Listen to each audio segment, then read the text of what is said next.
EPS pension धारकांसाठी आजची मोठी अपडेट। आता पेन्शनच्या पैशामध्ये गडबड नाही, जाणून घेऊया या व्हिडिओच्या माध्यमातून सविस्तर। त्याकरता हा व्हिडिओ मित्रांनो शेवटपर्यंत पहा। मित्रांनो, देशभरातील कोट्यावधी कर्मचाऱ्यांसाठी मोठी दिलासादायक बातमी समोर आली आहे।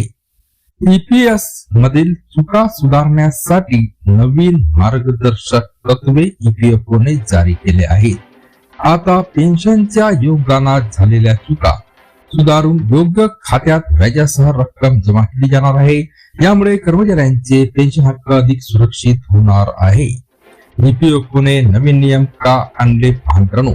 ईपीएफओच्या निरीक्षणात असे अनेक प्रकरणे हाती आली की काही कर्मचाऱ्यांसाठी चुकीने ईपीएस मध्ये पैसे जमा केले गेले, पात्र असलेल्या कर्मचाऱ्यांसाठी ईपीएस योगदान केले गेलेच नाही। या गोंधळामुळे पेन्शन क्लेम करताना मोठ्या अडचणी येत होत्या। त्यामुळे आता सर्व फील्ड ऑफिस मध्ये एकसारखी प्रक्रिया लागू करण्यासाठी नवीन नियम लागू करण्यात आलेले आहे। अयोग्य कर्मचाऱ्यांसाठी जमा झालेले ईपीएस पैसे काय होणार?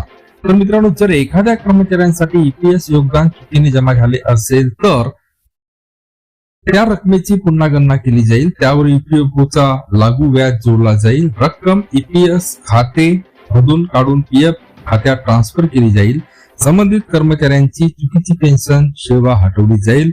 यामुळे फक्त पात्र कर्मचाऱ्यांनाच पेन्शनचा लाभ मिळेल। पात्र कर्मचाऱ्यांना मिळणार पूर्ण पेन्शन हक्क। मित्रांनो, ज्या कर्मचाऱ्यांना ईपीएसचा लाभ मिळाला हवा होता पण चुकून त्यांना वगळण्यात आले होते, त्यांच्यासाठी थकीत ईपीएस योगदानाची व्याजासह गणना केली जाईल। पीएफ खाते मधून ईपीएस खाते मध्ये रक्कम ट्रान्सफर केली जाईल, कर्मचारी पेन्शन सेवा रेकॉर्ड मध्ये जोडली जाईल। ज्या कालावधीत योगदान झाले नव्हते तो कालावधी देखील समाविष्ट केला जाईल। म्हणजे आता कोणत्याही कर्मचाऱ्यांचा पेन्शन हक्क वाया जाणार नाही। तर मित्रांनो, पुन्हा भेटूया नवीन अपडेट सह पुढच्या व्हिडिओ मध्ये। धन्यवाद।